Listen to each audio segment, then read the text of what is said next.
আপনি যখন আপনার ফোনটাকে রেস্টোর মারেন, আপনার ফোনটাকে নতুন করার জন্য, তখন কিন্তু আপনার ফোনের ছবি, ভিডিও, কনট্যাক্ট নাম্বার সবকিছু কিন্তু ডিলিট হয়ে যায়, তাই না? আপনি শুধু আপনার ফোনের একটা সেটিংস অন করে রাখবেন।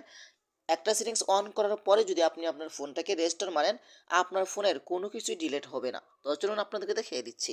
এই কাজটি করার জন্য ফার্স্ট অফ অল আপনি চলে আসবেন আপনার ফোনের সেটিংসে। ওকে? সেটিংসে চলে আসার পরে কিন্তু আপনি একটু নিচে আসবেন। আসার পরে এখান থেকে আপনারা জেনারেল ম্যানেজমেন্ট এখানে আপনি ক্লিক করবেন। এখানে ক্লিক করার পরে কিন্তু আপনি একদম একদম লাস্টে আসবেন। আসার পরে এখানে রেজিস্টার নামে একটা অপশন পাবেন। এখান থেকে রেজিস্টার অপশনের উপরে ক্লিক করবেন। তারপর আপনি কি করবেন, এখান থেকে টেম্পোরারি ক্লোড ব্যাকআপ এখানে আপনি ক্লিক করবেন। এখানে ক্লিক করার পরে কিন্তু এখানে দেখেন, এখানে কিন্তু আমার জিমেলটি শো হচ্ছে।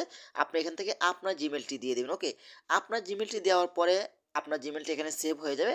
পরবর্তীতে যখন আপনি এখান থেকে রেজিস্টার মারবেন, তখন কিন্তু আপনার ফোনের সবকিছু কিন্তু আপনার জিমেলে চলে আসবে।